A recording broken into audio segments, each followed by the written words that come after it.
Number देखिए आपको बताना है। यहाँ पर देखिए क्वेश्चन नंबर देखिए कंप्यूटर से लिया गया है। पहला प्रश्न पूछा गया है, कंप्यूटर शब्दावली में जो निबल होता है ना, निबल क्या होता है? निबल आपने जरूर एक नाम सुना होगा। निबल क्या होता है बताइए, है ना। यहाँ पर देखिए निबल के बारे में बताना है। राइट आंसर यहाँ पर आपका क्या होगा? हाँ, यहाँ पर देखिए बिल्कुल कमेंट आ चुका है, बिल्कुल सही जवाब दिया गया है। निबल होता क्या है, देखिए एक बाइट में 8 बिट होते हैं, 4 बिट का एक निबल होता है। याद रखिएगा 4 बिट, बिट मतलब 0 1 का जो फॉर्म होता है ना, 0 1 1 0, कंप्यूटर बाइनरी डिजिट को ही समझता है। तो यानी यहाँ पर अगर 4 डिजिट हैं, 4 बाइनरी, यानी हम कह सकते हैं आधा बाइट। एक बाइट में 8 बिट होते हैं और एक निबल में 4 बिट होते हैं। 4 बिट का मतलब क्या हुआ, आधा बाइट हुआ कि नहीं हुआ? ऑप्शन नंबर आपका ए नंबर सही होगा, बिल्कुल सही जवाब है। नेक्स्ट प्रश्न बताइए। यहाँ पर देखिए आपको बताना राइट आंसर आपका यहाँ पर क्या होगा। पूछा गया है, भारत के पहले सुपर कंप्यूटर को क्या कहा जाता है? भारत के पहले सुपर कंप्यूटर को क्या कहा जाता है? यहाँ पर देखिए कमेंट करना है। राइट आंसर आपका यहाँ पर क्या होगा? और यहाँ पर देखिए जवाब हमारे बीच आ गया है। कह रहे हैं परम 8000, जो कि बिल्कुल सही आंसर दिया गया है। ऑप्शन नंबर यहाँ पे डी नंबर बिल्कुल करेक्ट आंसर आपका यहाँ पर होगा। नेक्स्ट प्रश्न बताइए, भारत छोड़ो आंदोलन के दौरान अरुणा आसफ अली ने रेगिस्तान में राष्ट्रीय कांग्रेस का झंडा फहराया। बताना है आपको कि जो झंडा फहराया गया था भारत छोड़ो आंदोलन के दरमियान, तो कहां पर फहराया गया था आपको कमेंट करना है। यहाँ पे राइट आंसर आपका यहाँ पर क्या होगा? चलिए कमेंट करते रहिए, वीडियो को सभी लोग लाइक शेयर कर दीजिएगा। जिन लोगों ने लाइक नहीं किया, लाइक शेयर जरूर कर दीजिए। और यहाँ पर देखिए जवाब हमारे बीच आ चुका है, बिल्कुल सही जवाब दिया गया है, बिल्कुल राइट आंसर दिया गया है। क्वेश्चन नंबर देखिए 3 का बताया जा रहा बम्बई, अब इसका नाम क्या हो चुका है? मुंबई हो चुका है ना। बम्बई बिल्कुल सही है। नहीं नहीं, कलकत्ता नहीं है। यहाँ पर देखिए कुछ लोग कलकत्ता भी मार रहे हैं, कलकत्ता इसका आंसर नहीं है। काफी लोगों का कलकत्ता आ रहा था, है ना। डी नंबर हो गया यहाँ पे, डी नंबर यहाँ पे बिल्कुल सही आंसर आपका है। अहमदनगर की किस रानी ने सम्राट अकबर के खिलाफ युद्ध लड़ा था? अहमदनगर की किस रानी ने सम्राट अकबर के खिलाफ युद्ध लड़ा था? तो देखिए यहाँ पर कमेंट करना है राइट आंसर क्या होगा। तो देखिए यहाँ पर आपकी थी अहमदनगर की रानी चांद बीबी। आंसर जाएगा विकल्प नंबर बी के साथ। हाँ बिल्कुल, देखिए यहाँ पे राइट आंसर आपका होगा। हाँ बिल्कुल करेक्ट आंसर है। नेक्स्ट प्रश्न बताइए। देखिए अकबर ने 1599 में अहमदनगर के किले को जीता था, यह भी आपको याद रखना है। नेक्स्ट प्रश्न बताइए, साइमन कमीशन में कितने भारतीय सदस्य थे? देखिए यहां पर कमेंट करना है, साइमन कमीशन में कितने भारतीय सदस्य थे? तो अगर हम भारतीय सदस्यों की बात करेंगे तो यहां पर एक भी सदस्य नहीं थे, एक भी सदस्य नहीं थे, तभी तो साइमन कमीशन का विरोध किया गया था। इस विरोध में लाला लाजपत राय की मृत्यु हो जाती है। ऑप्शन नंबर यहाँ पे डी होगा। नेक्स्ट प्रश्न देखिए आपको बताना, मनोरा, मनोरा का जो किला है ये कहां पर स्थित है? क्वेश्चन नंबर देखिए 6 नंबर का कमेंट करिए। मनोरा का जो किला है ये कहां पर स्थित है?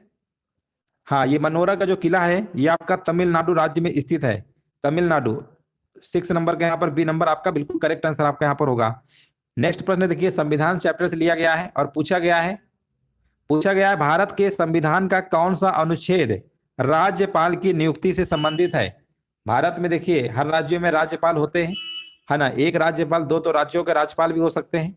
ये आपके किस संविधान में बताया गया है? और ये आर्टिकल नंबर आपका 155 में बताया गया है। ऑप्शन नंबर यहाँ पे डी नंबर सही होगा। उस व्यक्ति का नाम बताइए जिसने 1917 में महात्मा गांधी को चंपारण लाने में अहम भूमिका निभाई थी। देखिए चंपारण लाने में जो मुख्य भूमिका निभाई गई थी, वो मतलब यहाँ पर बताना है उस व्यक्ति का नाम बताइए। उसी व्यक्ति के द्वारा आते हैं चंपारण, गांधी जी आंदोलन शुरू करते हैं 1917 में। तो उस व्यक्ति का आपसे नाम पूछा गया है, तो कह रहे हैं राजकुमार शुक्ल, है ना। बिल्कुल सही है, बिल्कुल करेक्ट आंसर दिया गया है। नेक्स्ट प्रश्न बताइए, घूमर की लोकप्रिय लोकगीत और नृत्य शैली है। देखिए घूमर जो है ना, ये किस राज्य की लोकप्रिय लोकगीत और नृत्य शैली है? हाँ कह रहे 9 नंबर कह रहे राजस्थान होगा। हाँ देखिए यही कॉन्फिडेंस होना चाहिए, बिल्कुल सही आंसर दिया गया है। नेक्स्ट प्रश्न बताइए, भारत की संप्रभुता, एकता और अखंडता को बनाए रखना, उसकी रक्षा करना है। बताइए यहाँ पे करेक्ट आंसर क्या होगा? ये किसमें आपका बताया गया है? भारत की संप्रभुता, एकता और अखंडता को बनाए रखना, उनकी रक्षा करना, ये किस संविधान में बताया गया है? हाँ कह रहे हैं मौलिक कर्तव्य में बताया गया है, बिल्कुल करेक्ट आंसर दिया गया है ना। मौलिक कर्तव्य जो कि रूस से लिए गए हैं। बिल्कुल सही जवाब है। भाग नंबर 4 के काम में मौलिक कर्तव्यों के बारे में वर्णन किया गया है ना, बिल्कुल करेक्ट आंसर दिया गया है। कितने मौलिक कर्तव्य है वर्तमान में, कमेंट करके जरूर बताइएगा। किसकी अध्यक्षता में भारतीय राष्ट्रीय कांग्रेस ने 31 दिसंबर 1929 को लाहौर अधिवेशन में पूर्ण स्वराज को अपना अंतिम लक्ष्य घोषित किया? देखिए यहाँ पर क्वेश्चन नंबर देखिए 11 नंबर का जवाब देना है, किसकी अध्यक्षता में, तो यहाँ पे आंसर क्या होगा? हाँ यहाँ पर देखिए 11 बताया जा रहा है, देखिए बिल्कुल सही। यहाँ पर आंसर क्या होगा बताइए क्वेश्चन नंबर 11 का, तो यहाँ पर आपका होगा पंडित जवाहरलाल नेहरू। ऑप्शन नंबर यहाँ पर क्या होगा? बिल्कुल सही आंसर दिया गया है। नेक्स्ट प्रश्न बताइए। सल्तनत शासक सल्तनत शासक गयासुद्दीन बलबन ने किस अवधि के दौरान दिल्ली पर कब्जा कर यहाँ पर शासन किया था?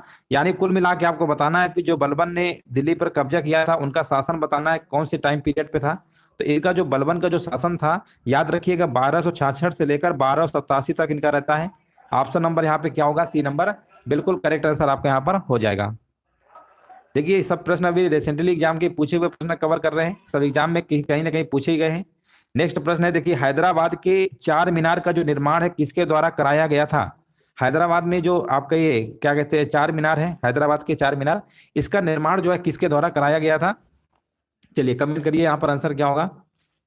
हाँ देखिए एक बार प्रश्न ये भी पूछा गया था कि हैदराबाद का जो चार मीनार है इसका निर्माण जो हुआ था कब हुआ था, तो इसका निर्माण 1591 में हुआ था। लेकिन आपसे ये पूछा गया किसके द्वारा कराया गया था, तो ये कराया गया था आपका मोहम्मद कुली कुतुब शाह, है ना, मोहम्मद कुली कुतुब शाह।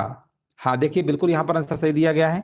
13 नंबर का जिनका भी बी नंबर जवाब आ रहा है ना, बिल्कुल सही जवाब दे रहे हैं, बिल्कुल राइट आंसर है। देखिए चार मीनार जो है मूसी नदी के पूर्वी तट पर स्थित है, ये भी आपको याद रखना है। हाँ बिल्कुल सही है। हाँ बिल्कुल सही है। 2010 में यूनेस्को के द्वारा इसे वर्ल्ड हेरिटेज साइट यानी विश्व धरोहर स्थल में भी शामिल किया गया है। चलिए आगे बढ़ते हैं। हवा की गति को मापने के लिए इनमें से कौन से उपकरण का प्रयोग करेंगे बताइए? हवा को अगर मेजर करना है, कितनी हवा तेज फ्लो हो रही है, कितनी तेज हवा चल रही है, अगर ये करना हो, मेजर करना हो, तो कौन सा इंस्ट्रूमेंट यूज करते हैं बताइए? देखिए यहाँ पर एमीटर तो करंट वगैरह में आप मापता है ना, आर्द्रता जो आपका हाइग्रोमीटर, हाँ ओडोमीटर हो नहीं सकता है, आंसर आपका होगा एनीमोमीटर, है ना, एनीमोमीटर होगा। 14 नंबर का एमीटर तो करंट मेजर करता है। चलिए आगे बढ़ते हैं। नीला थोथा, ये देखिए केमिस्ट्री का प्रश्न है, साइंस का है। नीला थोथा का देखिए रासायनिक नाम क्या होता है? नीला थोथा क्या होता है बताइए? नीला थोथा होता है आपका कॉपर सल्फेट, और कॉपर सल्फेट का फार्मूला क्या होता है? CuSO4। क्या होता है? CuSO4 होता है। ऑप्शन नंबर यहाँ पर क्या होगा? बिल्कुल सही आंसर है आपका ए नंबर, यहाँ पे बिल्कुल करेक्ट आंसर आपका यहाँ पर होगा। नेक्स्ट प्रश्न देखिए, बताइए कोलेरो झील कहां पर स्थित है? चलिए यहां पर देखिए कमेंट करना है, कोलेरू झील कहां पर स्थित है?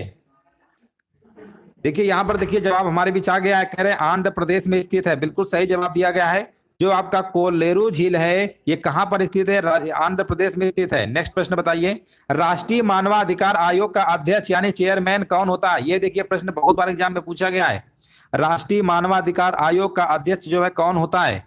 चलिए यहां पर देखिए कमेंट करिए राइट आंसर क्या होगा। 17 नंबर का देखिए यहां पर जवाब हमारे बीच आ गया है, कह रहे हैं सी नंबर होगा, भारत के सेवानिवृत्त मुख्य न्यायाधीश यहां पर बताया जा रहा है, जो कि बिल्कुल सही आंसर दिया गया है। जिनका भी सी नंबर आ रहा है ना, बिल्कुल सही आंसर है। और एक प्रश्न और बनता है कि राष्ट्रीय जो अंतरराष्ट्रीय मानवाधिकार दिवस है वो कब मनाया जाता है? क्योंकि देखिए यहां पर हुआ क्या कि 10 दिसंबर 1948 को पेरिस में अपनाया गया था संयुक्त राष्ट्र महासभा के द्वारा, इसीलिए इसको हम अंतरराष्ट्रीय मानवाधिकार दिवस कहते हैं, जो कि हर साल 10 दिसंबर को मनाया जाता है। याद रखिएगा 10 दिसंबर को मनाया जाता है। एक प्रश्न इससे और बनता है ना, एक प्रश्न इससे और बनता है कि इसकी स्थापना कब हुई थी? इसकी स्थापना कब हुई थी? तो 12 अक्टूबर, याद रखिएगा 12 अक्टूबर 1993 को इसकी स्थापना की गई थी। 1993 डेट याद रखिएगा। नेक्स्ट प्रश्न बताइए, चंद्रगुप्त प्रथम के बाद गुप्त साम्राज्य की बागडोर किसने संभाली? चंद्रगुप्त प्रथम के बाद गुप्त साम्राज्य की बागडोर किसने संभाली? तो देखिए यहां पर राइट आंसर क्या होगा, है ना, यहाँ पर देखिए पहले श्री गुप्त रहते हैं, उनके पुत्र रहते हैं घटोत्कच रहते हैं, है ना, उत्तराधिकारी उसके बाद बनते हैं। फिर घटोत्कच का उत्तराधिकारी आपके बनते हैं चंद्रगुप्त प्रथम बनते हैं, है ना, ये गुप्त वंश के प्रथम प्रतापी राजा थे आपके चंद्रगुप्त प्रथम, याद रखिएगा। हाँ, चंद्रगुप्त प्रथम के जो पुत्र थे, मतलब उनके उत्तराधिकारी समुद्रगुप्त है ना, समुद्रगुप्त है। तो आंसर आपका यहाँ पर क्या होगा? आंसर आपका यहाँ पर विकल्प नंबर यहाँ पर बी नंबर आपका करेक्ट आंसर आपका यहाँ पर हो जाएगा, समुद्रगुप्त है। देखिए चंद्रगुप्त तो द्वितीय हैं, उन्होंने विक्रमादित्य की उपाधि धारण किया था, ये भी आपको याद रखना है। और आपने देखा होगा इलाहाबाद की प्रशस्ति जो बुक है उसमें प्रतीत होता है कि समुद्रगुप्त जो है कभी भी पराजय का सामना नहीं किया, है ना। इसी वजह से भारत का नेपोलियन, एक प्रश्न बनता है कि भारत का नेपोलियन किसे कहा जाता है? तो भारत का नेपोलियन समुद्रगुप्त को कहा जाता है। नेक्स्ट प्रश्न बताइए, केवलादेव घाना राष्ट्रीय उद्यान कहाँ पर स्थित है? केवलादेव घाना राष्ट्रीय उद्यान कहाँ पर स्थित है? तो ये आपका राजस्थान में स्थित है, याद रखिएगा। नेक्स्ट प्रश्न बताइए, है ना, यहाँ पर राजस्थान, यहाँ पर जिनका भी जवाब आ रहा है बिल्कुल करेक्ट आंसर है। नेक्स्ट प्रश्न बताइए, यहाँ पर देखिए एक और प्रश्न है, पर्व से संबंधित पूछा गया है। मोअत्सु पर्व जो है भारत के किस भाग में मनाया जाता है? ये जो एक पर्व है मोअत्सु, हो सकता है काफी लोग ये पहली बार नाम सुन रहे हो, लेकिन एग्जाम के ये प्रश्न पूछा हुआ है। तो मोअत्सु जो पर्व है मनाया जाता है आपका नागालैंड राज्य में मनाया जाता है, याद रखिएगा। नागालैंड की राजधानी कोहिमा है। नेक्स्ट प्रश्न बताइए, भारत में राष्ट्रीय मानवाधिकार आयोग की स्थापना किस वर्ष हुई थी? देखिए अभी इसके पहले प्रश्न कराया था, राष्ट्रीय मानवाधिकार दिवस एक प्रश्न कराया था, उसमें हमने बताया था कि इसकी स्थापना 1993 में हुई थी। और देखो ये प्रश्न पूछ भी लिया गया आगे। चलिए नेक्स्ट प्रश्न बताइए, 1929 में दिल्ली की केंद्रीय विधानसभा में किन दो स्वतंत्रता सेनानियों ने स्मोक बम फेंके थे? दिल्ली की जो केंद्रीय विधानसभा थी, कब? 1929 की बात हो रही है। तो यहां पर बताइए स्मोक बम फेंके गए थे, किसके द्वारा फेंके गए थे? देखिए यहां पर 8 अप्रैल 1929 को केंद्रीय विधानसभा में सार्वजनिक सुरक्षा विधेयक तथा व्यापार विवाद विधेयक पर बहस चल रही थी, और तभी भगत सिंह और यहां पर आपका बटुकेश्वर दत्त ने खाली बेंचों पर बम फेंके, कुछ पर्चे भी फेंके थे, है ना। और इस तरीके से यहाँ पर आप देख सकते हैं भगत सिंह और बटुकेश्वर दत्त ने भागने की कोशिश भी नहीं किया था, वहीं पर खड़े रहे और इंकलाब जिंदाबाद के नारे भी वहां पर लगाते रहे। इसके बाद फिर क्या होता है, भगत सिंह और बटुकेश्वर दत्त की गिरफ्तारी हो जाती है। उसके बाद और भी लोग गिरफ्तार होते हैं, मुकदमा चलाया जाता है।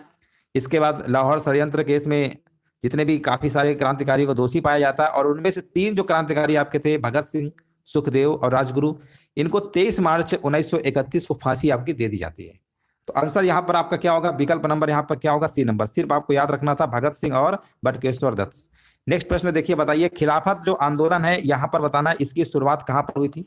तो खिलाफत जो आंदोलन है ना, इसकी शुरुआत जो आपकी हुई थी ये तुर्की में हुई थी। कहाँ पर हुई थी? तुर्की। अब इसका नाम तो तुर्की कर दिया गया है ना, तुर्की में हुई थी। और भारत के जो मुसलमान हैं तुर्की के सुल्तान को खलीफा मानते थे, लेकिन ब्रिटिश सरकार ने 1919 को क्या हुआ कि संपन्न जो सीवर्स की संधि थी, तुर्की के द्वारा विभाजन कर दिया जाता है, तुर्की का विभाजन कर दिया जाता है। और यहाँ पर आंसर जो आपका होगा तुर्की होगा। 17 अक्टूबर 1919 को खिलाफत दिवस भी मनाया गया। नेक्स्ट प्रश्न बताइए, भारत के राष्ट्रपति के महाभियोग की प्रक्रिया भारतीय संविधान के कौन से अनुच्छेद में बताया गया है? भारत के संविधान के बारे में देखिए यहाँ पर पूछा जा रहा है, और संविधान की बात करेंगे, संविधान कह रहे हैं महाभियोग, है ना। तो ये आर्टिकल नंबर कौन सा? 61 नंबर है, याद रखिएगा। 61 बिल्कुल सही है। बैंक दर वह ब्याज दर होती है जिस पर केंद्रीय बैंक सरकार से ऋण लेती। केंद्रीय बैंक का मतलब होता है आरबीआई। केंद्रीय बैंक का मतलब क्या होता है? RBI, reserve bank of India, जिसे आप बैंकों का बैंक कहते हैं। कई सारी बैंकों का हेड कौन होता है? आरबीआई होता है, उसको बोलेंगे केंद्रीय बैंक। तो यहाँ पर लिखा हुआ है बैंक दर वह ब्याज दर होती है जिस पर केंद्रीय जो बैंक है वाणिज्य बैंकों को क्या करता है? ऋण देता है, ऋण देती है। आंसर जाएगा विकल्प नंबर सी के साथ। विकल्प नंबर यहाँ पर 25 नंबर का क्या होगा? सी नंबर आपका करेक्ट आंसर आपका यहाँ पर होगा। नेक्स्ट प्रश्न देखिए, पूछा गया इनमें से कौन सा पुरस्कार भारत में खेलों और प्रतिस्पर्धाओं के कोचों को दिया जाता है? देखिए कोच से अगर रिलेटेड कोई भी पुरस्कार का अगर प्रश्न बनेगा ना, तो याद रखिएगा द्रोणाचार्य अवार्ड दिया जाता है। गुरु द्रोणाचार्य का नाम सुना होगा, है ना। तो गुरु द्रोणाचार्य यानी यहाँ पर उन्हीं के नाम पे रखा गया द्रोणाचार्य अवार्ड। ऑप्शन नंबर जाएगा विकल्प नंबर डी के साथ। नेक्स्ट प्रश्न बताइए, और यहाँ पर देखिए पूछा गया मोरक्को का वह प्रसिद्ध यात्री जो है आपका प्रसिद्ध यात्री कौन था? इब्न बतूता किस काल में भारत आया था? चलिए ये बताइए एक बार। तो ये भी प्रश्न पूछा गया था, इब्न बतूता किस मतलब कौन से देश का था? मोरक्को का था, ठीक है ना, मोरक्को। तो अब पूछा गया किस काल में आया था, तो ये आपके आए थे दिल्ली सल्तनत काल। बिल्कुल सही आंसर देखिए दिया गया है ना, दिल्ली सल्तनत काल में भारत में आया था। कब आया था दिल्ली? 1333 में आया था। एक बार ये भी प्रश्न एग्जाम में पूछा गया था, ये कब आया था? 1333 ईस्वी में आया था, ये भी आपको याद रखना है। मोहम्मद बिन तुगलक, है ना, मोहम्मद बिन तुगलक के समय तो आया था आपका। चलिए आगे बढ़ते हैं। मोहम्मद बिन तुगलक ने अपना राजदूत बनाकर इब्न बतूता को फिर चीन भेज देते हैं। इब्न बतूता ने रेहला नामक यात्रा विवरण उसमें लिखा है पूरा। चलिए नेक्स्ट प्रश्न बताइए। ब्रिटिश शासन के दौरान भारत का अंतिम गवर्नर जनरल और पहला वायसराय कौन था? है ना, यहाँ पर देखिए आपको बताना है यहाँ पे राइट आंसर आपका क्या होगा। चलिए यहाँ पर देखिए कमेंट करना है राइट आंसर क्या होगा। ब्रिटिश शासन के दौरान भारत का अंतिम गवर्नर जनरल और पहला कौन था? तो यहाँ पर आपका होगा लॉर्ड कैनिंग। आंसर जाएगा ए नंबर के साथ। विकल्प नंबर आपका ए नंबर सही है। निम्नलिखित में से किस शहर को पूर्व का स्कॉटलैंड कहा जाता है? तो पूर्व का स्कॉटलैंड जो कहा जाता है ये शिलांग शहर कहा जाता है। और शिलांग क्या है? मेघालय की क्या है? राजधानी है। मेघालय स्टेट की राजधानी है। नेक्स्ट प्रश्न बताइए। निम्नलिखित में से किस राजा को औरंगजेब ने छत्रपति शिवाजी महाराज के विरुद्ध युद्ध के लिए भेजा था? बताइए आंसर यहाँ पर क्या होगा। 30 नंबर का देखिए कमेंट करना है। हाँ यहाँ पर देखिए छत्रपति शिवाजी महाराज हाँ के विरुद्ध युद्ध के लिए भेजा था।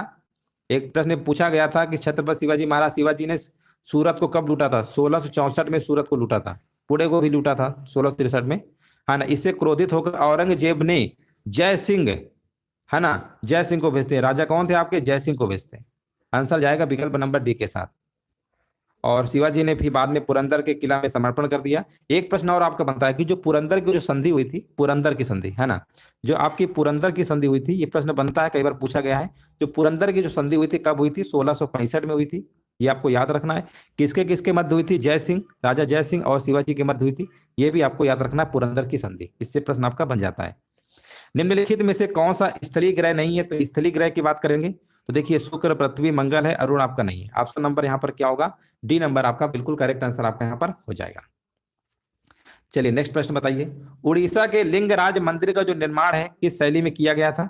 तो देखिए उड़ीसा के लिंगराज मंदिर की बात कर रहे हैं, है ना। और एक प्रश्न इससे आपका ये भी बनता है कि जो उड़ीसा की राजधानी क्या है? भुवनेश्वर है, वहीं पर ये लिंगराज मंदिर स्थित है। देखो इससे 3 प्रश्न बनते हैं। एक प्रश्न आपका बनता है, कई बार पूछा जाता है कि लिंगराज मंदिर किस शहर में स्थित है? तो भुवनेश्वर लगाइएगा, उड़ीसा में ही पड़ता है, उड़ीसा की कैपिटल है। दूसरा प्रश्न बनता है कि लिंगराज मंदिर का निर्माण किसने करवाया था? अगर हम निर्माण की बात करेंगे, है ना, अगर इस मंदिर के निर्माण की बात करते हैं किसने करवाया था, तो ये भी आपको याद रखना है, ययाति केसरी ने करवाया था। ययाति केसरी, है ना, ययाति केसरी। ये सब प्रश्न आपके बनते हैं। ययाति केसरी ने करवाया था, 11वीं शताब्दी में करवाया था। कब करवाया था? 11वीं शताब्दी में करवाया था आपका। एक प्रश्न आपका ये बन गया, ठीक है ना। लेकिन प्रश्न में आपसे पूछा क्या गया था, कौन सी शैली है? ये नागर शैली।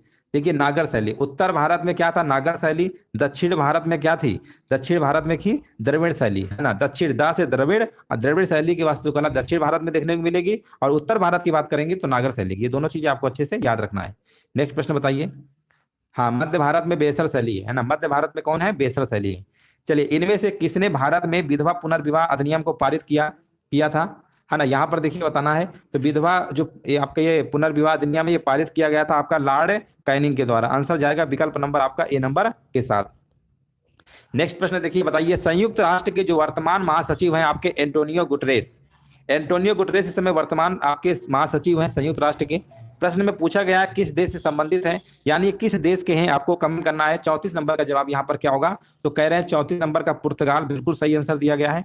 नेक्स्ट प्रश्न बताइए। 1919 में अखिल भारतीय खिलाफत सम्मेलन कहां पर आयोजित किया गया था? बताइए। 35 नंबर का आंसर यहाँ पर क्या होगा? तो ये किया गया था आपका भारत की राजधानी दिल्ली में किया गया था। 35 नंबर का देख लीजिए। 35 नंबर का सभी का अगर आंसर डी आ रहा है, नहीं बंबई नहीं, दिल्ली है। यहाँ पर दिल्ली है, याद रखिएगा। अखिल भारतीय खिलाफत सम्मेलन आपका दिल्ली में आपका किया गया था। 36 नंबर बताइए। निम्नलिखित में से किस भाषा को भारत की अनुसूचित भाषा का दर्जा प्राप्त नहीं है? देखिए किस भाषा को अनुसूचित, है ना, यहाँ पर बताइए दर्जा प्राप्त नहीं है। तो देखिए एक तो आपका 71वां जब संविधान संशोधन होता है तो उसमें 3 भाषाएं, 71वां जो संविधान संशोधन आपका होता है, 71वां कब होता है? 1971 में होता है। उसमें 3 भाषाएं आपकी शामिल की जाती हैं अनुसूची में, हाँ अनुसूचित। तो इसमें 3 भाषाएं कौन कौन सी थी आपकी? एक मणिपुरी थी, कोंकणी थी, नेपाली थी। तो नेपाली तो हो गई। 92वां संविधान संशोधन आपका 2003 में आता है। उसमें आपकी बोडो, डोगरी, मैथिली, संथाली को 8वीं अनुसूची में जोड़ा जाता है ना। 22 भाषा है ना उसमें 8वीं अनुसूची में। तो यहाँ पे आंसर क्या होगा? गढ़वाली, है ना। गढ़वाली तो आप उत्तराखंड के है, यही शामिल नहीं है। अगला प्रश्न बताइए, भारत में सर्वप्रथम कम्युनिस्ट सरकार किस राज्य में बनी थी? हाँ हाँ बिल्कुल सही है। देखिए ये जो प्रश्न है ना, ये भी कई बार पूछा गया है, भारत में जो सर्वप्रथम कम्युनिस्ट सरकार किस राज्य में बनी थी? तो देखिए सर्वप्रथम जो बनी थी आपकी गैर कांग्रेसी सरकार कह सकते हैं, गैर कांग्रेसी सरकार आपके केरल राज्य में बनी थी। याद रखिएगा, केरल राज्य में बनी थी, याद रखिएगा। हाँ बिल्कुल, 1957 के द्वितीय आम चुनाव में, हाँ ना, दूसरा आम चुनाव होता है, उसमें केरल राज्य में कम्युनिस्ट पार्टी की बनती है, उसके कम्युनिस्ट पार्टी के मुख्यमंत्री बनते हैं आपके, है ना, बिल्कुल। और एक प्रश्न देखिए, अगर हम आपसे कहें कि यहां पर प्रथम गैर कांग्रेसी प्रधानमंत्री जो बने थे वो कौन बने थे, तो 1977 में बने थे आपके मोरारजी देसाई। ये प्रथम गैर कांग्रेसी प्रधानमंत्री आपके बने थे, ये भी आपको याद रखना है। 1977 में आप कह सकते हैं केंद्र में सर्वप्रथम गैर कांग्रेसी सरकार आपकी बनी थी। नेक्स्ट प्रश्न बताइए, भारतीय ध्वज के डिजाइन का श्रेय इनमें से किसे दिया जाता है? अगर हम भारतीय ध्वज की डिजाइन की बात करेंगे, है ना, इसका जो श्रेय दिया जाता है पिंगली वेंकैया, ऑप्शन जाएगा विकल्प नंबर ए के साथ। 38 नंबर का ए बिल्कुल सही आंसर दिया गया है। नेक्स्ट प्रश्न बताइए, कौन सा भारतीय हवाई अड्डा दुनिया का प्रथम हवाई अड्डा है जो पूर्ण तौर पर सौर ऊर्जा से संचालित है? मतलब पूर्ण तरीके से देखेंगे सौर ऊर्जा से संचालित है वो, सोलर एनर्जी से चलता है आपका, संचालित है वो, आपका है कोचीन अंतरराष्ट्रीय हवाई अड्डा। विकल्प जाएगा विकल्प नंबर बी के साथ, विकल्प जाएगा विकल्प नंबर बी के साथ, जो कि बिल्कुल करेक्ट आंसर दिया गया है। मुस्लिम लीग 40 नंबर देखिए, आपको बताना है, जो मुस्लिम लीग है इसकी स्थापना जो है किस शहर में हुई थी? मुस्लिम लीग की स्थापना देखिए 1906 में होती है, लेकिन कहां पर हुई थी? तो ये आपकी हुई थी ढाका में, ढाका में हुई थी, याद रखिएगा। राइट आंसर आपका यहां पर क्या होगा? ढाका शहर में आपकी हुई थी। 40 नंबर का डी बिल्कुल सही आंसर है ना, जिनका भी आ रहा है डी नंबर बिल्कुल करेक्ट आंसर दे रहे हैं। नेक्स्ट प्रश्न बताइए, हीनयान और महायान किस धर्म के पंथ हैं? तो ये आपके हैं बौद्ध धर्म, आंसर जाएगा विकल्प नंबर ए के साथ। नेक्स्ट प्रश्न बताइए, भारतीय संविधान के किस अनुच्छेद के अनुसार प्राकृतिक पर्यावरण की सुरक्षा प्रत्येक नागरिक का मौलिक कर्तव्य है? मतलब आपको यह बताना है कि किस अनुच्छेद में बताया गया है कि प्राकृतिक पर्यावरण की सुरक्षा जो है प्रत्येक नागरिक का एक मौलिक कर्तव्य है। 42 नंबर का यहां पर देखिए बताया जा रहा है, काफी लोगों के अलग अलग आंसर आ रहे हैं, है ना। यहां पर देखिए सोच समझ के आंसर देना है, क्या होगा?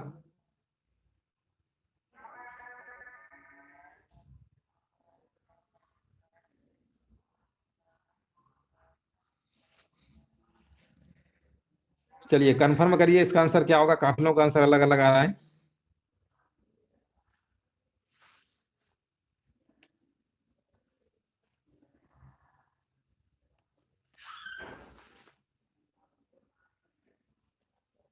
देखो 48 वाले में, देखो 48 वाले में ये बताया गया जो राज्य है ना, वो राज्य पर्यावरण की रक्षा ये सब, मतलब वन्य जीवों की रक्षा करने का प्रयास करेगा, उसमें राज्य का कर्तव्य है। लेकिन यहाँ प्रत्येक नागरिक का पूछा है, तो नागरिक में लगाइएगा 51 की, बहुत कंफ्यूज करता है एग्जाम में प्रश्न कि 48 वाला मारे कि 51 है।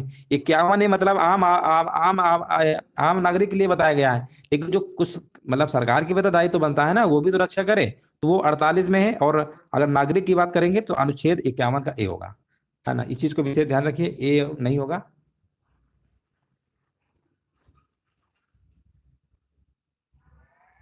हाँ हाँ कंफर्म कर दिया। देखो जब राज्य का दायित्व तो बनता है, राज्य जो होती है ना, वो उनका भी दायित्व तो बनता है कि रक्षा करना। तो आर्टिकल 48 जब नागरिक के लिए बात बोलेंगे तो आपको 51 का है, दोनों में बहुत थोड़ा सा अंतर है, विशेष ध्यान रखिएगा। नेक्स्ट प्रश्न बताइए। चलिए कंफर्म हो गया, अब एग्जाम में गलत मत करिएगा, 51 ए और 48 दोनों में डिफरेंस समझ लीजिए। नेक्स्ट प्रश्न बताइए, भारतीय संविधान के अनुच्छेद 35 ए किस वर्ष जोड़ा गया था?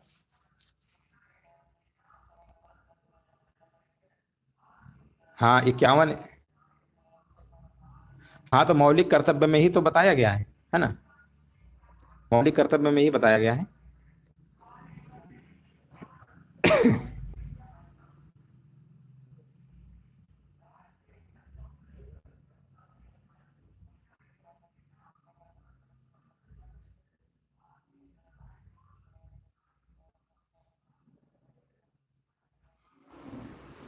चलिए आगे बढ़ते हैं, हाँ मौलिक कर्तव्य में ही बताया गया है। चलिए बताइए 35 से किस वर्ष जोड़ा गया था? देखिए 35 ए है क्या, पहले इसको समझ लीजिए। अब तो ये खत्म हो गया है ना। 2019 में जैसे ही जम्मू कश्मीर पुनर्गठन अधिनियम आता है, ये समाप्त कर दिया जाता है। ये क्या कहता था, जम्मू कश्मीर में जो विधानसभा में जो 35A का प्रयोग था, ये नागरिकता संबंधित कानून बना सकते थे वो लोग। अब ये तो खत्म हो गया है, अब तो आपका स्पेशल राज्य का दर्जा भी खत्म हो चुका है। तो ये आपका संबंधित कब था, ये जम्मू कश्मीर से था। और ये जो आपका था ना, ये आपका, हाँ, पूछा गया कब, 1954 में था। 1954 में जोड़ा गया था, 1954 में। अब इसका ये काम खत्म हो चुका है, ठीक है। अब ये हटा दिया गया है। नेक्स्ट प्रश्न बताइए, निम्नलिखित में से कौन भारतीय रिजर्व बैंक के पहले गवर्नर थे। पहले गवर्नर की बात करेंगे तो आपके थे सीडी देशमुख थे। कौन थे, सीडी देशमुख थे। यहाँ पे आंसर आपका सही होगा। चलिए नेक्स्ट प्रश्न बताइए, धर्म सभा, धर्म सभा का संस्थापक इनमें से कौन था। चलिए यहां पर देखिए 45 नंबर का कमेंट करिए, धर्म सभा का संस्थापक कौन था। अभी तक आपने सुना होगा आर्य समाज, प्रार्थना समाज, है ना, कई सारे समाज सुने होंगे। लेकिन यहाँ पर जो आपको प्रश्न मिला है आज, धर्म सभा। और धर्म सभा का देखिए जवाब हमारे बीच आ गया है, कह रहे हैं राधा कांत देव, जो कि बिल्कुल सही आंसर दिया गया है ना। 45 नंबर का यहाँ पर डी नंबर बिल्कुल करेक्ट आंसर आपका यहाँ पर होगा। नेक्स्ट प्रश्न बताइए, ज्ञानपीठ पुरस्कारों में नगद पुरस्कार के साथ देवी की कौन सी कहां से प्रतिमा दी जाती है। तो देखिए ज्ञानपीठ पुरस्कार के बारे में पहले समझ लीजिए है क्या। ज्ञानपीठ पुरस्कार भारत का साहित्य के क्षेत्र में सर्वोच्च पुरस्कार है। तो पहले तो आप ये समझ लीजिए कि साहित्य के क्षेत्र में सबसे बड़ा पुरस्कार है। और प्रथम जो ज्ञानपीठ पुरस्कार है ये 1965 में, ये भी प्रश्न कई बार पूछा गया है, कब दिया गया था, किसे दिया गया था। तो प्रथम जो ज्ञानपीठ पुरस्कार था 1965 में दिया गया था जी शंकर कुरूप को, है ना, जी शंकर कुरूप। ये भी आपको याद रखना है, ये तो हालांकि हमने कई बार प्रश्न कराया है। जी शंकर कुरूप को दिया गया था। और 11 लाख रुपए, कितने रुपए दिए जाते हैं, 11 लाख रुपए, ठीक है ना। 11 लाख तो दिए जाते हैं, साथ में क्या मिलता है, साथ में देवी सरस्वती की कांस्य प्रतिमा दी जाती है। आंसर जाएगा विकल्प नंबर सी के साथ। हाँ बिल्कुल सही है, मलयालम के लिए दिया गया। देखो एक और प्रश्न बन सकता है, कौन सी भाषा के लिए दिया गया था, मलयालम। ये भी आपको याद रखना है, मलयालम। देखो इससे कितने प्रश्न बन गए। प्रथम किसे दिया गया, कब दिया गया, कितने रुपए हैं, कौन सी देवी प्रतिमा है, किस भाषा के लिए। यानी एक ही प्रश्न से आपसे एग्जाम में 5 तरीके से पूछे जा सकते हैं। नेक्स्ट प्रश्न बताइए, बहमनी साम्राज्य की स्थापना किसने किया था। बहमनी साम्राज्य की अगर हम बात करेंगे, स्थापना किसने किया था, ये किया था आपका अलाउद्दीन बहमन शाह उर्फ हसन गंगू ने किया था। ऑप्शन नंबर डी होगा। नेक्स्ट प्रश्न बताइए, मलेशिया की मुद्रा क्या है। चलिए कमेंट करिए, मलेशिया की मुद्रा यहां पर क्या है, बताना है कमेंट करके। 48 का आंसर यहां पर क्या होगा,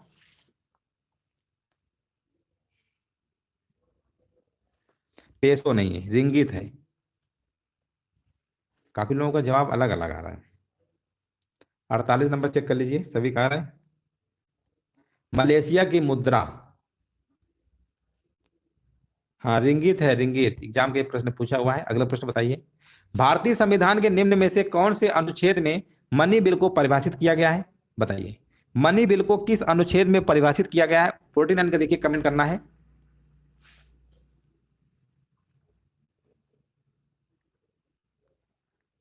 धन विधेयक कह सकते हैं, मनी बिल को मतलब धन विधेयक। और ये किया गया है आपका अनुच्छेद नंबर 110, जो कि बिल्कुल सही आंसर है, बिल्कुल करेक्ट आंसर दिया गया है। नेक्स्ट प्रश्न बताइए, बनारस हिंदू विश्वविद्यालय की स्थापना कब की गई थी। बीएचयू, ये कब की गई थी, ये की गई थी आपकी 1916 में की गई थी, है ना। 1916 में की गई थी, मदन मोहन मालवीय जी के द्वारा की गई थी। 13वीं शताब्दी में राजस्थान के माउंट आबू में प्रसिद्ध दिलवाड़ा जो मंदिर है किसने बनवाया था। देखिए राजस्थान के माउंट आबू में दिलवाड़ा मंदिर है, सभी लोग जानते हैं, है ना, जैनियों को समर्पित है मंदिर, ये भी आप जानते हैं। लेकिन प्रश्न पूछा गया है ये बनवाया था, किसने बनवाया था, उनका नाम बताना है। तो यहां पर देखिए राइट आंसर बताइए क्या होगा। देखिए 13वीं शताब्दी में राजस्थान के माउंट आबू में जो प्रसिद्ध दिलवाड़ा मंदिर है, गुजरात के, है ना, गुजरात के बघेल वंशी शासक वीर धवल के 2 मंत्री थे, वास्तुपाल और थे तेजपाल। 2 थे, कौन कौन थे, वास्तुपाल थे और थे तेजपाल। उन्होंने ही बनवाया था। तो वास्तुपाल तो नाम नहीं दिया गया है, तेजपाल दिया गया है। तो ऑप्शन नंबर डी आपको लगा देना है। कुछ लोग महेंद्र पाल बता रहे हैं, महेंद्र पाल यहाँ पे आंसर नहीं है, राइट आंसर आपका तेजपाल है। नेक्स्ट प्रश्न बताइए, यहां पर पूछा गया मध्य प्रदेश में खजुराहो मंदिर, खजुराहो समूह के स्मारकों में किस धर्म के मंदिर है। देखिए मध्य प्रदेश के छतरपुर जिला में आपको ये खजुराहो मंदिर है, देख सकते हैं वहां जाके। है ना। पूछा गया किस धर्म के मंदिर वहां पर देखने को मिलेंगे, तो वहां पर हिंदू तो मिलेंगे, साथ में जैन भी मिलेंगे, यानी आंसर जाएगा विकल्प नंबर यहाँ पर सी नंबर के साथ। चलिए बिल्कुल सही जवाब है। नेक्स्ट प्रश्न बताइए। अब देखिए यहाँ पर पूछा गया जो खजुराहो मंदिर है आपका छतरपुर जिला यानी एमपी में पड़ता है, वहां पर आपका है। अब पूछा गया मंदिर का निर्माण किसने करवाया था, बताइए। क्वेश्चन नंबर देखिए 3 नंबर का कमेंट करिए, खजुराहो मंदिर का निर्माण किसने करवाया था। और यहाँ पर देखिए कमेंट आ चुका है, बिल्कुल सही जवाब दिया गया है, कह रहे हैं हाँ चंदेल राजाओं ने करवाया था, बिल्कुल सही है, चंदेल राजपूत आंसर जाएगा। नेक्स्ट प्रश्न बताइए, प्रतिहार वंश का महानतम राजा कौन था। प्रतिहार वंश का महानतम राजा बताइए कौन था। तो ये आपके थे मिहिर भोज प्रथम या भोज या मिहिर भोज का, ये बात एक ही है ना। प्रतिहार वंश के सबसे महानतम राजा में काउंट होते हैं आपके मिहिर भोज। नेक्स्ट प्रश्न बताइए, प्राचीन चोल साम्राज्य की राजधानी कहां पर स्थित थी, है ना। यहां पर देखिए आपको बताना है प्राचीन चोल जो साम्राज्य था इसकी राजधानी कहां पर स्थित थी। तो याद रखिएगा उरायूर में थी, उरायूर तमिलनाडु में पड़ता है। ऑप्शन नंबर जाएगा यहाँ पर सी नंबर के साथ। 5 नंबर का देखिए कुछ लोग ए मार रहे थे, कुछ लोग बी मार रहे थे, विशेष ध्यान रखिए, प्रश्न एग्जाम के सब पूछे हुए हैं और आंसर जाएगा सी नंबर के साथ। नेक्स्ट प्रश्न बताइए, निम्नलिखित में से कौन सा नृत्य रूप जो है केरल से संबंधित है। अब देखिए यहाँ पर कुछ नृत्य दिए गए हैं, है ना। ये शास्त्रीय नृत्य कह सकते हैं। कुचिपुड़ी तो सभी लोगों को पता ही होगा, कुचिपुड़ी तो आपका आंध्र प्रदेश का है, कथकली आपका केरल का है, कथकली तो हालांकि नहीं दिया है, वो भी शास्त्रीय नृत्य ही है, लेकिन इनमें बताइए कौन सा होगा। 6 नंबर का कह रहे हैं, 6 नंबर का सी होगा मोहिनी अट्टम, बिल्कुल सही जवाब है ना। मोहिनी अट्टम बिल्कुल सही है।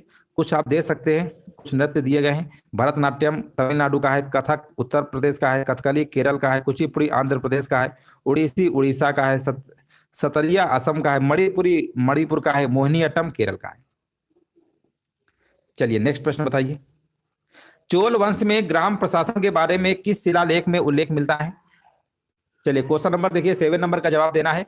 चोल वंश में ग्राम प्रशासन के बारे में किस शिलालेख में उल्लेख देखने को मिलता है, तो ये कौन सा शिलालेख है, ये शिलालेख है आपका उत्तर मेरूर, याद रखिएगा उत्तर मेरूर यहाँ पे राइट आंसर आपका यहाँ पर बिल्कुल करेक्ट आंसर आपका यहाँ पर होगा। नेक्स्ट प्रश्न बताइए, और यहां पर देखिए जवाब देना है, वह चोल राजा कौन था जिसने श्रीलंका को पूर्ण स्वतंत्रता दी और सिंघल राजकुमार के साथ अपनी पुत्री का विवाह कर दिया था, है ना। क्वेश्चन नंबर देखिए 8 नंबर का जवाब देना है, वह चोल राजा कौन था जिसने श्रीलंका को पूर्ण स्वतंत्रता दी और सिंघल राजकुमार के साथ अपनी पुत्री का विवाह कर दिया था। और यहां पर देखिए क्वेश्चन नंबर 8 नंबर का जवाब आ गया है, कह रहे कुलोतुंग प्रथम, बिल्कुल सही आंसर है। ऑप्शन नंबर जाएगा आपका ए नंबर के साथ, बिल्कुल सही है। 8 नंबर का आंसर जाएगा ए नंबर। ए नंबर देख लीजिए जिनका जिनका आ रहा है, बिल्कुल सही जवाब है। और नेक्स्ट प्रश्न है आपका, निम्नलिखित राजवंशों में से किसके शासक अपने शासन काल में ही अपना उत्तराधिकारी घोषित कर देते थे। और यहां पर देखिए कमेंट करिए, निम्नलिखित राजवंशों में से किसके शासक अपने शासन काल में ही अपना उत्तराधिकारी घोषित कर देते थे कि हमारा ये उत्तराधिकारी है, ये अगले शासन के लिए तैयार रहेंगे। तो ये किस राजवंश में ऐसा हुआ करता था। और यहाँ पर देखिए 9 नंबर का जवाब आपका होगा चोल, हाँ ना, ये सब आपका चोल राजवंश में देखने को मिलता था। नेक्स्ट प्रश्न बताइए, और यहाँ पर बताइए निम्नलिखित में से किस मंदिर परिसर में नंदी की एक विशाल मूर्ति स्थित है जिसे भारत की विशालतम नंदी मूर्ति माना जाता है। चलिए कमेंट करिए, राइट आंसर यहाँ पर आपका क्या होगा। हाँ यहाँ पर देखिए कमेंट करिए, क्वेश्चन नंबर देखिए 10 नंबर का यहाँ पर आपका जवाब क्या होगा। और यहाँ पर देखिए जवाब हमारे बीच आ गया है, बहुत बढ़िया, बिल्कुल देखिए सही जवाब है। कुछ लोग कंदरिया महादेव मंदिर लगा रहे हैं, है ना। यहाँ पे आंसर आपका होगा, यहाँ पर आंसर आपका होगा बृहदेश्वर मंदिर होगा आपका, विकल्प नंबर आपका ए नंबर होगा। 10 नंबर का आपका ए नंबर होगा, है ना, 10 नंबर का आपका ए नंबर सही है, बृहदेश्वर मंदिर आपका है। चलिए नेक्स्ट प्रश्न बताइए, निम्नलिखित में से किसने उत्तर प्रदेश के कार्यवाहक राज्यपाल के रूप में कार्य किया है ना। यहाँ पर देखिए आपको बताना है राइट आंसर क्या होगा। चलिए कोई टफ नहीं है, बहुत ही आसान टेस्ट है। निम्नलिखित में से किसने उत्तर प्रदेश के कार्यवाहक राज्यपाल के रूप में कार्य किया है। तो उत्तर प्रदेश के देखिए राज्यपाल की अगर हम बात करेंगे तो यहाँ पर बताइए किसने कार्य इनमें से किया है। 4 विकल्प हैं, ये सब आपके एग्जाम रिसेंटली एग्जाम के पूछे हुए प्रश्न है जो आपके सामने करा रहे हैं।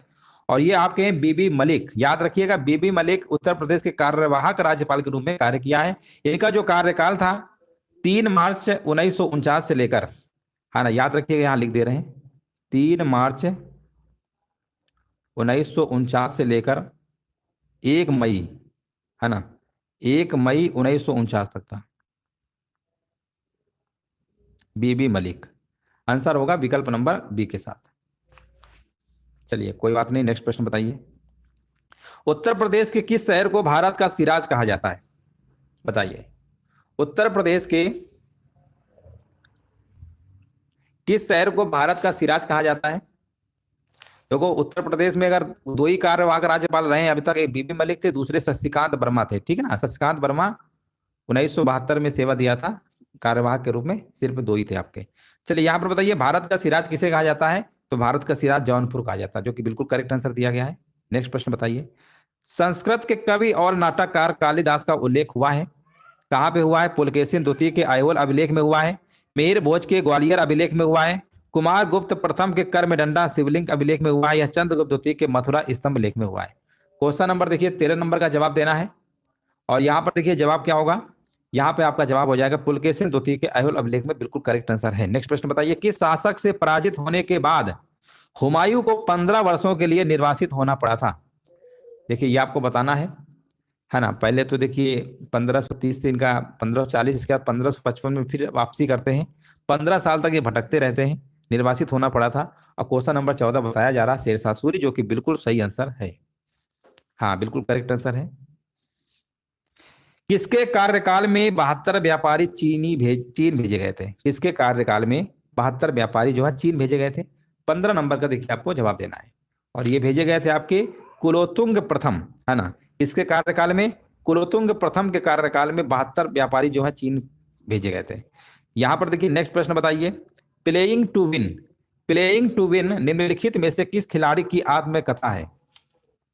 चलिए 16 नंबर का देखिए कमेंट करना है, प्लेइंग टू विन निम्नलिखित में से किस खिलाड़ी की आत्मकथा है? ये आपकी है, बैडमिंटन खिलाड़ी है आपकी है साइना नेहवाल। ऑप्शन जाएगा विकल्प नंबर आपका ए नंबर के साथ। नेक्स्ट प्रश्न बताइए, वेलिंगटन ट्रॉफी निम्नलिखित में से किस खेल से संबंधित है? क्वेश्चन नंबर देखिए 17 नंबर का जवाब देना है। जो वेलिंगटन ट्रॉफी है ये किस खेल से संबंधित है? ये आपकी है नौकायन से, याद रखिएगा, ऑप्शन नंबर डी आपका सही है। किस ऋषि के बारे में किस ऋषि के बारे में कहा जाता है कि उन्होंने दक्षिण भारत का आर्यकरण किया और उन्हें आर्य बनाया? 18 नंबर का देखिए कमेंट करना है और यहां पर जवाब बताइए क्या होगा। हाँ, किस ऋषि के बारे में कहा जाता है? वो ऋषि का नाम है अगस्त्य, याद रखिएगा। ऋषि के नाम क्या है? ऋषि का नाम क्या है? अगस्त्य ऋषि का नाम है। उन्होंने दक्षिण भारत का आर्यकरण किया और उन्हें आर्य बनाया था। नेक्स्ट प्रश्न बताइए, निम्नलिखित में से कौन सा भारतीय गणराज्य, हाँ निम्नलिखित में से कौन सा भारतीय गणराज्य का तीसरा सर्वोच्च नागरिक पुरस्कार है? देखिए सबसे सर्वोच्च पुरस्कार और फिर उसका दूसरा फिर तीसरा। तो सबसे सर्वोच्च की अगर हम बात करते हैं तो आपका भारत रत्न है, पहले नंबर पे है। दूसरे नंबर पे आपका आता है पद्म विभूषण आता है। तीसरे नंबर पे, हाँ सही तो है, तीसरे नंबर पे पद्म भूषण होता है और चौथे नंबर पे आता है पद्म श्री, है ना। देख लो सही बताएं। 19 नंबर आंसर चेक कर लीजिए, सभी का आ रहा है कि नहीं आ रहा है? सारे क्रम हमने लिख दिए हैं, है ना, यहाँ पर सारे क्रम हमने लिख दिए हैं। नेक्स्ट प्रश्न बताइए, लोकनायक निम्न में से किससे संबंधित है ना, लोकनायक। क्वेश्चन नंबर देखिए 20 नंबर का जवाब देना है, लोकनायक निम्न में से किससे संबंधित है? और 20 नंबर का देखिए यहाँ पर जवाब दिया गया है जयप्रकाश नारायण, बिल्कुल सही जवाब है। ऑप्शन नंबर यहाँ पे सी नंबर बिल्कुल करेक्ट आंसर आपका यहाँ पर होगा। नेक्स्ट प्रश्न बताइए, अद्वैत दर्शन के संस्थापक कौन है? अद्वैत दर्शन के संस्थापक कौन है? यहाँ पर देखिए जवाब दीजिए, राइट आंसर आपका यहाँ पर क्या होगा? 21 नंबर का। और 21 नंबर का देखिए यहाँ पर कमेंट आ चुका है ना, बिल्कुल देखिए यहाँ पर राइट आंसर बताया जा रहा है, अद्वैत दर्शन के संस्थापक शंकराचार्य, बिल्कुल सही आंसर आपका यहाँ पर होगा। नेक्स्ट प्रश्न बताइए, निम्नलिखित में से कौन पुस्तक, है ना, निम्नलिखित में से कौन पुस्तक यानी नेम सेक के लेखक हैं? नेम सेक के लेखक आपको बताना है। ये प्रश्न अभी रिसेंटली एग्जाम में प्रश्न पूछा गया था। क्वेश्चन नंबर देखिए 22 नंबर बताइए, नेम सेक पुस्तक के लेखक कौन है? 22 नंबर का जवाब आ गया है, बिल्कुल सही है, झुंपा लाहिड़ी, बिल्कुल सही आंसर दिया गया है। नेक्स्ट प्रश्न बताइए, अमृत काल किससे संबंधित है? अमृत काल बताइए किससे संबंधित है?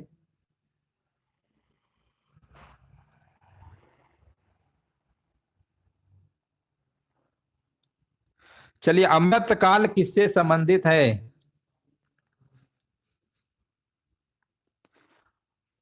देखो 23 नंबर का बहुत लोग जवाब मार रहे हैं, कह रहे हैं सी नंबर होगा।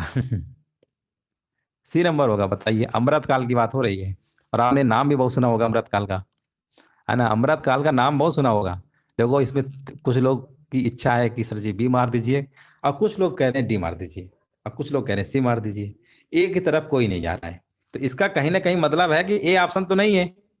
लेकिन जरूरी नहीं है कि तीनों में से जो आप बताए हैं वो सही हो। अब इसमें से देखिए 3 ऑप्शन है ना, 3 लोगों की अपनी अपनी इच्छाएं हैं देने की। तो यहाँ पर आंसर जो आपका है, राइट आंसर आपका, याद रखिएगा, भारत की स्वतंत्रता के 75 वर्ष से लेकर 100 वर्ष तक की अवधि को अमृतकाल कहा जाता है। आंसर जाएगा विकल्प नंबर बी के साथ। नहीं नहीं, बी नंबर आपका सही है ना, 75 वर्ष से लेकर 125 नहीं होगा, यहाँ पर आपका 100 वर्ष तक की अवधि है। ऑप्शन नंबर बी आपका बिल्कुल सही है। चलिए नेक्स्ट प्रश्न बताइए। भारत के पहले और एकमात्र कार्यवाहक प्रधानमंत्री कौन थे? भारत के पहले और एकमात्र कार्यवाहक प्रधानमंत्री कौन थे? देखिए 1964 की बात है, जब हाँ सही तो है, 1964 में जवाहरलाल नेहरू, और 1966 में लाल बहादुर शास्त्री की मृत्यु के बाद 2 बार 13 दिन के लिए कार्यवाहक के लिए आपके प्रधानमंत्री बनते हैं, और उनका नाम था, याद रखिएगा, गुलजारी लाल नंदा। ऑप्शन जाएगा विकल्प नंबर सी के साथ। हाँ बिल्कुल सही जवाब है। नेक्स्ट प्रश्न बताइए। मीमांसा दर्शन का संस्थापक किसे माना जाता है?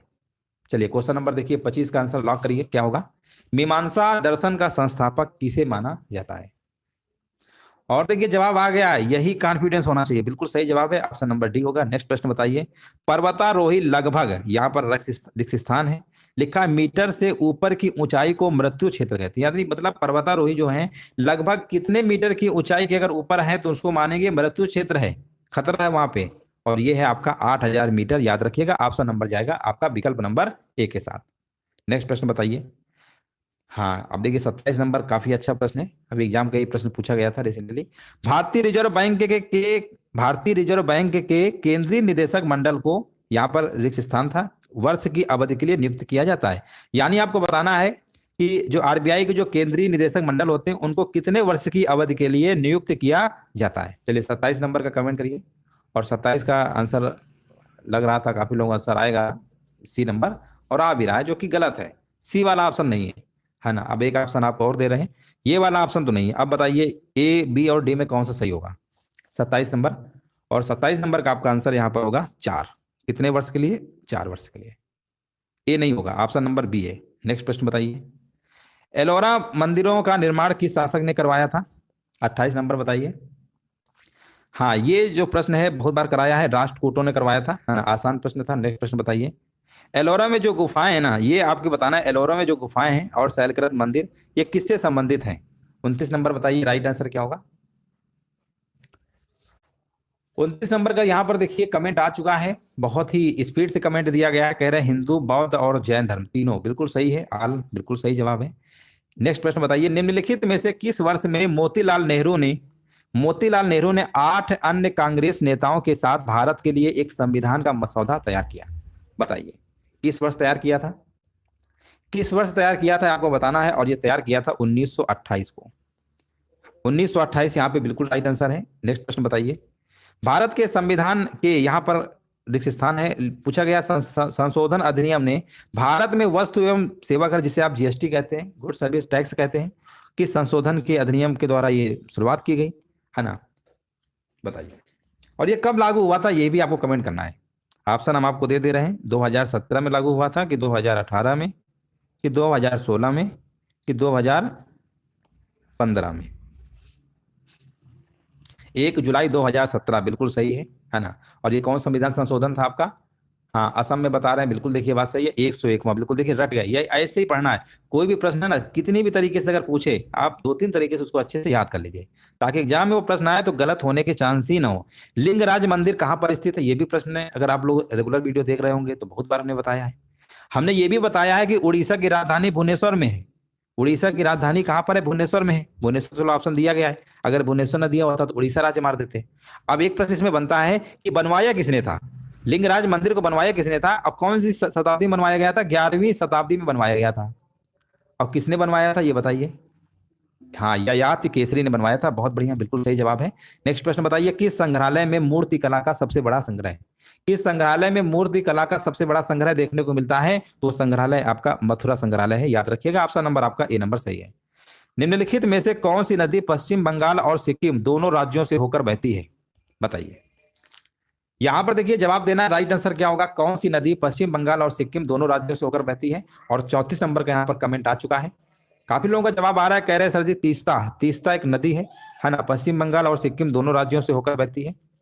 यहाँ पे आंसर जाएगा विकल्प नंबर सी नंबर के साथ। नेक्स्ट प्रश्न बताइए, मूसी नदी है ना, मूसी नदी बताइए किस नदी की सहायक नदी है ना। वैसे तो मूसी नदी के बारे में आप जानते होंगे, हैदराबाद जो शहर है मूसी नदी के किनारे ही बसा हुआ है। लेकिन पूछा गया मूसी नदी जो है किस नदी की सहायक नदी है, तो आप कहेंगे ये कृष्णा नदी की है। हाँ बिल्कुल, देखिए राइट आंसर दिया गया है। संविधान सभा के संदर्भ में निम्नलिखित में से कौन सा कथन आपका सही है। अब देखिए चार विकल्प हैं आपके सामने, चार में से एक आपका सही होगा, तीन गलत है। सही वाला आपको बताना है कौन सा होगा। चलिए, कुछ लोग अब कमेंट कर रहे हैं 1 जुलाई 2017 को, अच्छा जीएसटी वाला हो सकता है, आप वीडियो थोड़ा पीछे देख रहे हैं, उसको आप आगे कर लीजिए। संविधान सभा के संदर्भ में बताइए कौन सा कथन आपका सही है, 36 नंबर का बताइए। और यहां पर बताइए राइट आंसर क्या होगा।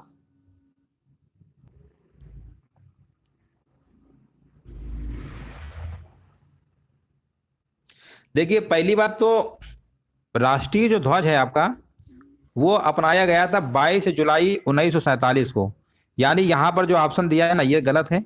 यहां पर होना चाहिए था 1947, कितना होना चाहिए था 1947। तो ये तो ऑप्शन तो वैसे ही आपका गलत है ना, सही वाला पूछा गया था। और देख लीजिए,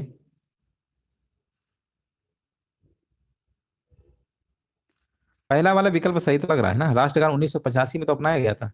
24 राष्ट्रीय गान, राष्ट्रीय गान 24 जनवरी 1950 को अपनाया गया था ना, है ना। 24 जनवरी 1950 यही वाला सही, बाकी सब गलत है, बाकी सब गलत है। राष्ट्रमंडल वाले में 1949 होना चाहिए था, यहाँ पर क्या होना चाहिए था 1949 होना चाहिए था। हम्म, हाँ बिल्कुल सही है।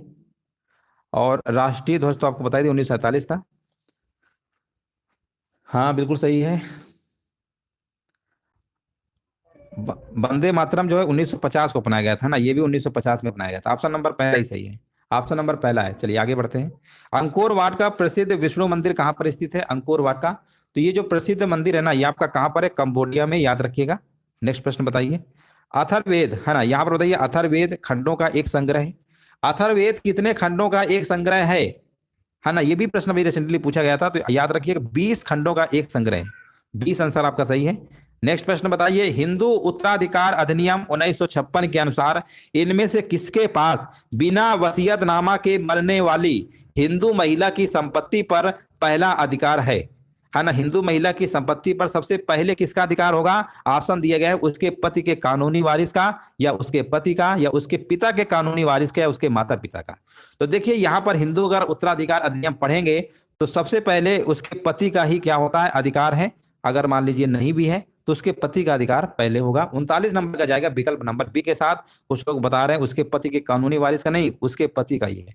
अभी रिसेंटली प्रश्न पूछा गया था। नेक्स्ट प्रश्न बताइए, और यहां पर बताइए निम्नलिखित में से कौन सा विश्व धरोहर स्थल जो है आपका नहीं है। तो इसमें आप देख रहे होंगे खजुराहो का मंदिर भी है, भीमबेटका गुफाएं भी हैं, सांची का स्तूप भी है, लेकिन मांडू का महल आपका नहीं है। विकल्प जाएगा डी नंबर के साथ। नेक्स्ट प्रश्न बताइए, 2011 की जनगणना के अंतिम जनसंख्या योग के अनुसार बताइए भारत में देश की कुल बाल जनसंख्या में ग्रामीण बाल जनसंख्या का परसेंटेज कितना है ना। यहां पर बताइए कितना परसेंटेज है, ग्रामीण बाल जनसंख्या का परसेंटेज पूछा गया है कुल बाल जनसंख्या में। तो याद रखिए ग्रामीण का सबसे ज्यादा है, और यहाँ पर आंसर आपका होगा 79 पॉइंट, नहीं एक सेकेंड, सॉरी यहाँ पर 79 नहीं है, 74.05% है। ऑप्शन नंबर बी है ना, ऑप्शन नंबर बी है, 74.05% है। बिल्कुल सही डाटा है आपका। ऑप्शन नंबर यहाँ पे बी नंबर आपका सही होगा। नेक्स्ट प्रश्न बताइए, निम्नलिखित में से काला पैगोडा के नाम से जाना जाता है किसे काला पैगोडा कहते हैं। क्वेश्चन नंबर देखिए 42 नंबर कमेंट करना है। तो याद रखिए कि कोणार्क का जो सूर्य मंदिर है ना उसी को हम काला पैगोडा के नाम से भी जानते हैं।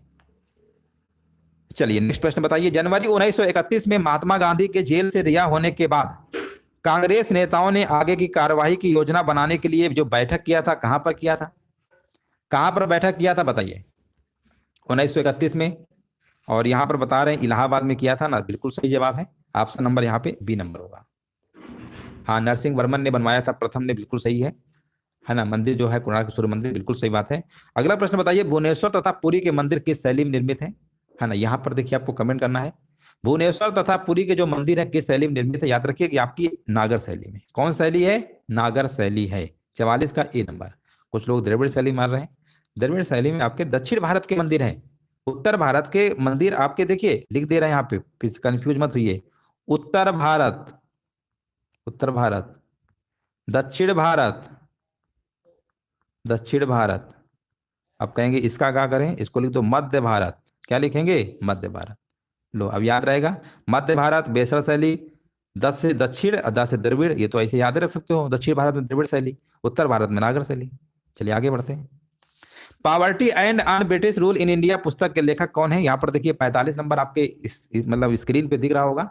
और बताइए 45 का आंसर यहाँ पर क्या होगा? Poverty and un British rule in India. काफी लोगों का आंसर आ गया है। दादा भाई नौरोजी। हाँ, नेक्स्ट प्रश्न बताइए। द्वारम द्वारम वेंकट स्वामी नायडू ने निम्नलिखित में से कौन सा संगीत वाद्य यंत्र बजाया? द्वारम वेंकट स्वामी नायडू ने कौन सा संगीत वाद्य यंत्र बजाया था? आपको कमेंट करिए। 46 नंबर का जवाब यहाँ पर क्या होगा? और यहाँ पर आपका कौन सा था? वायलिन था। 46 नंबर का आपका विकल्प नंबर ए नंबर है, याद रखिएगा, द्वारम वेंकट स्वामी नायडू। नेक्स्ट प्रश्न बताइए। भारत के संविधान के निम्नलिखित में से किस संशोधन ने गोवा को राज्य का दर्जा दिया था? है ना, गोवा को जो राज्य का दर्जा दिया, सबसे पहले पुर्तगालियों ने कब्जा किया था, है ना, अपने देश में। उसके बाद में जाते भी हैं गोवा को छोड़ के। और आपको बताना है ये किस संशोधन ने मतलब यहाँ पर राज्य का दर्जा दिया गया था 47 का? तो ये आपका है 56वां संशोधन। 47 का 52वां बहुत लोग मार रहे हैं। 47 नंबर का आपका यहाँ पर राइट आंसर क्या होगा? राइट आंसर आपका विकल्प नंबर आपका बी नंबर आपका होगा। चलिए नेक्स्ट प्रश्न बताइए। भांगड़ा जो नृत्य है ये तो ऐसे भी पंजाब का आपका है ना। तो भांगड़ा नृत्य के संदर्भ में जो भांगड़ा नाम है निम्नलिखित में से किस अंग्रेजी शब्द से लिया गया? देखिए आपको बिल्कुल नया प्रश्न मिला है, और नया प्रश्न इस तरह पूछे जा रहे हैं एग्जामों में। तो ये जो है ना, ये किस अंग्रेजी शब्द से लिया गया है भांगड़ा? बताइए किस अंग्रेजी शब्द से लिया गया है भांगड़ा? है ना, यहाँ पर देखिए कमेंट करना है। और यहाँ पर भांगड़ा देखो नाम से ही पता चल रहा है, भांगड़ा हेम्प। ऑप्शन जाएगा ए नंबर के साथ। 48 का डी नहीं, ए होगा। नेक्स्ट प्रश्न बताइए। मूवमेंट कहां से हो जाएगा? जेजाक भुक्ति किसका प्राचीन नाम था? है ना, जेजाक भुक्ति किसका प्राचीन नाम था? याद रखिएगा ये नाम था आपका बुंदेलखंड का था। आंसर जाएगा विकल्प नंबर बी के साथ। नेक्स्ट प्रश्न बताइए। निम्नलिखित में से कौन यहाँ पर उपन्यास, निम्नलिखित में से कौन उपन्यास का नाम क्या है? याद रखिएगा Q and A. Q and A के लेखक कौन है? ये उपन्यास है क्यू एंड ए। है ना, क्यू एंड ए के लेखक कौन है? 50 नंबर का देखिए कमेंट आ चुका है। यहां पर कह रहे हैं विकास स्वरूप। हाँ, विकास स्वरूप है, याद रखिएगा। उपन्यास कौन सा? क्यू एंड ए। इसके लेखक हैं विकास स्वरूप। विकास स्वरूप है यहाँ पर राइट आंसर आपका हो जाएगा। इस तरीके से आपके टॉप 50 प्रश्न कंप्लीट हो चुके हैं। और वीडियो को लाइक शेयर कर दीजिएगा। 50 में से कितने प्रश्न आपके सही हो रहे हैं ये भी कमेंट करके लास्ट में जरूर बताइएगा।